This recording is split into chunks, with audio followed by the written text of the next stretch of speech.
ಉದ್ಯಮ ಕ್ರಾಂತಿಯ ಹರಿಕಾರ ಸನ್ಮಾನ್ಯ ಮುರುಗೇಶ್ ನಿರಾಣಿಯವರು ಉದ್ಯಮಿಯಾಗು ಉದ್ಯೋಗ ನೀಡು ಎಂಬ ಘೋಷವಾಕ್ಯದೊಂದಿಗೆ ಬಹುಶಃ ದೇಶದಲ್ಲೇ ಅತ್ಯಂತ ಹೆಚ್ಚು ಸಕ್ಕರೆ ಉತ್ಪಾದನೆ ಮಾಡತಕ್ಕಂಥ ಉದ್ಯಮವನ್ನು ಅವರು ಕಟ್ಟಿದ್ದಾರೆ. ಶ್ರೀಕೃಷ್ಣ ಜನ್ಮಾಷ್ಟಮಿಯ ದಿನ ಅವರ ಜನ್ಮದಿನವನ್ನು ಆಚರಣೆ ಮಾಡ್ತಾ ಇದ್ದಾರೆ. ಹೀಗಾಗಿ ಅವರಿಗೆ ನಾನು ಪ್ರಾರಂಭದಲ್ಲಿ ಜನ್ಮದಿನದ ಹಾರ್ದಿಕ ಶುಭಾಶಯಗಳನ್ನು ಕೋರ್ತೇನೆ.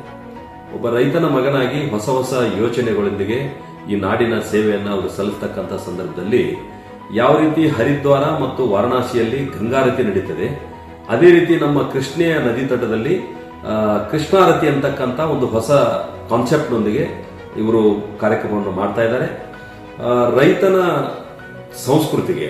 ಸಂಸ್ಕೃತಿಗೆ ಮೂಲಾಧಾರ ನೀರು, ಆ ನೀರು ಬರುವಂತದ್ದು ಮೂಲಾಧಾರ ನದಿ. ಹೀಗಾಗಿ ಅಂತ ನದಿಯನ್ನ ಪೂಜನೀಯ ಭಾವನೆಯಿಂದ ಕಂಡು ಅಲ್ಲಿಯೂ ಕೂಡ ನಾವು ಕೃಷ್ಣಾರತಿಯನ್ನ ಮಾಡೋದ್ರ ಮುಖಾಂತರ ತಮ್ಮ ಭಕ್ತಿ ಭಾವವನ್ನು ಪ್ರದರ್ಶನ ಮಾಡ್ತಾ ಇದ್ದಾರೆ. ಹೀಗಾಗಿ ಆ ಕಾರ್ಯಕ್ರಮ ಯಶಸ್ವಿಯಾಗಲಿ. ಹಿರಿಯ ಅಣ್ಣ ಮುರುಗೇಶ್ ನಿರಾಣಿ ಅವರಿಗೆ ಭಗವಂತ ಇನ್ನಷ್ಟು ಆಯುಷ್ಯ ಆರೋಗ್ಯವನ್ನು ಕೊಟ್ಟು ಈ ನಾಡಿನ ಸೇವೆಯನ್ನು ಮಾಡುವಂತೆ ಅನುಗ್ರಹಿಸಲಿ ಅಂತೇಳಿ ನಾನು ಪ್ರಾರ್ಥನೆ ಮಾಡ್ತೇನೆ. ನಮಸ್ಕಾರ.